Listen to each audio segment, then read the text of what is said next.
that is coming. Let it not be so. I yield the floor.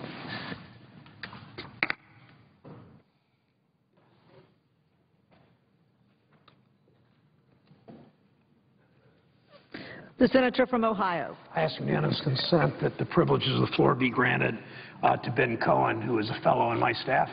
Without objection. Thank you, Madam President. I rise today because there was an obvious omission in the Olympic opening ceremony on Friday. 40 years after 11 Israeli Olympians and a German police officer were murdered at the 92 Munich Games, the London Games opened with no acknowledgement of this tragedy. There was neither mention nor a moment of silence for those victims of the Munich massacre.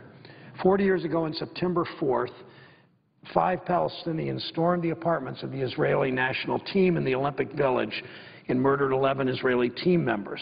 Yet again and again, the IOC, the International Olympic Committee, has rejected requests to hold a moment of silence for the Munich 11 at opening ceremonies. I thank Senator Gillibrand for her resolution calling on the IOC to hold a moment of silence at the opening ceremonies to remember the 72 massacre. I remind the IOC that it's not too late. We can still pay tribute to these Olympians.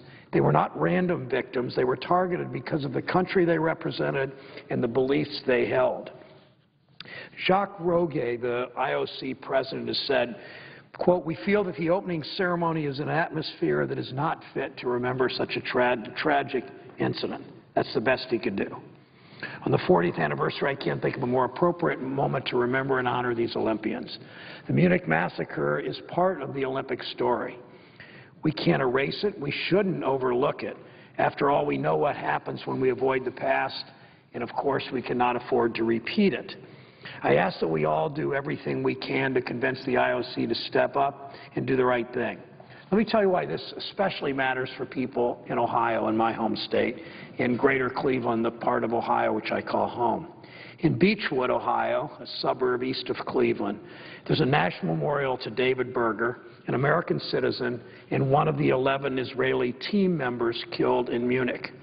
As a nation, we honor his memory. We honor the memory of his Israeli teammates. We also have a moral responsibility to hold those responsible for his death accountable.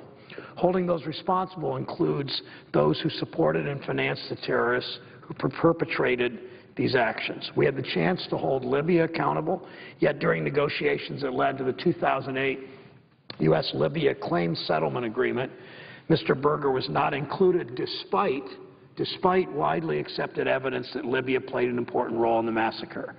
We know the Gaddafi regime financially supported terrorist groups like the Black September organization, supported them, and it welcomed the bodies of the dead terrorists from the Munich massacre to a hero's tribute.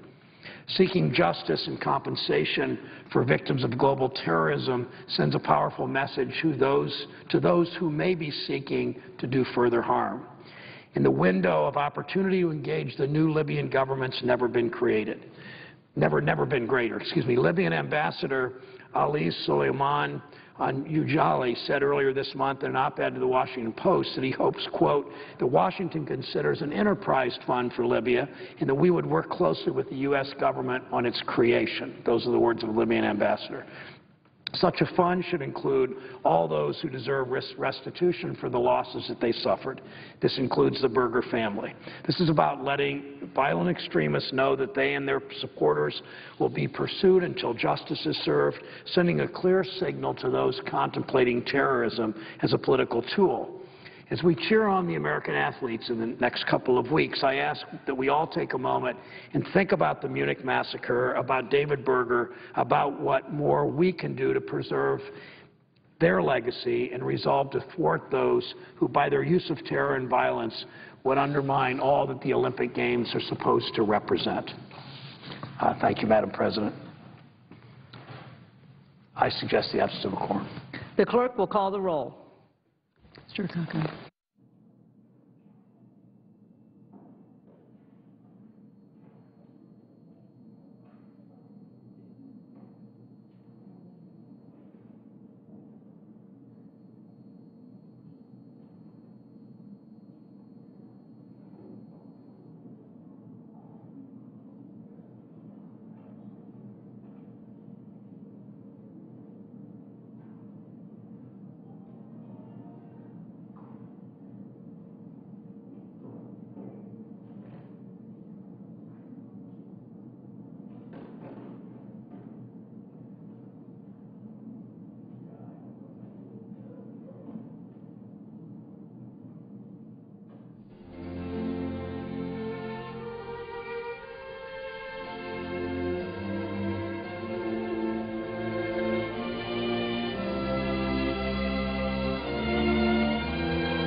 Senator from Ohio.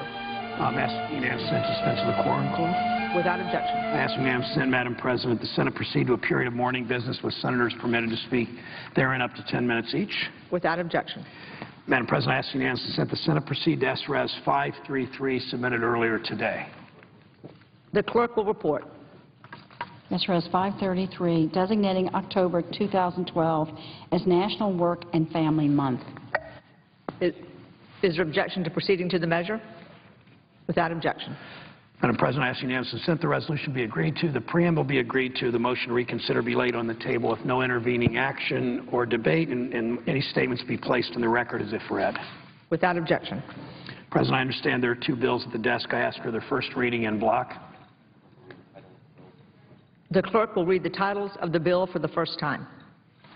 S 3457, a bill to require the Secretary of Veterans Affairs to establish a Veterans Job Corps and for other purposes. H.R. 4078, an act to provide that no agency may take any significant regulatory action until the unemployment rate is equal to or less than 6%. I now ask for second reading en bloc, and I object to my own request en bloc. Objection having been heard, the bills will be read for a second time on the next legislative day. Madam President, I ask unanimous consent that when the Senate completes its business today and adjourn until 10 a.m. on Tuesday, July 31st, following the prayer and the pledge, the Journal of Proceedings be approved to date, the morning hour be deemed expired, and the time for the two leaders be reserved for their use later in the day, that the majority leader be recognized, and the time until 12:30 be equally divided and controlled between the two leaders or their designees, with the majority controlling the first hour and the Republicans controlling the second hour, and that the Senate recess from 12:30 until 2:15 to allow for the weekly caucus meetings. Without objection. Madam President, we will continue to debate the cybersecurity bill tomorrow. Senators will be notified when votes are scheduled. If there's no further business to come before the Senate, I ask that it adjourn under the previous order. The Senate stands adjourned until 10 a.m. tomorrow.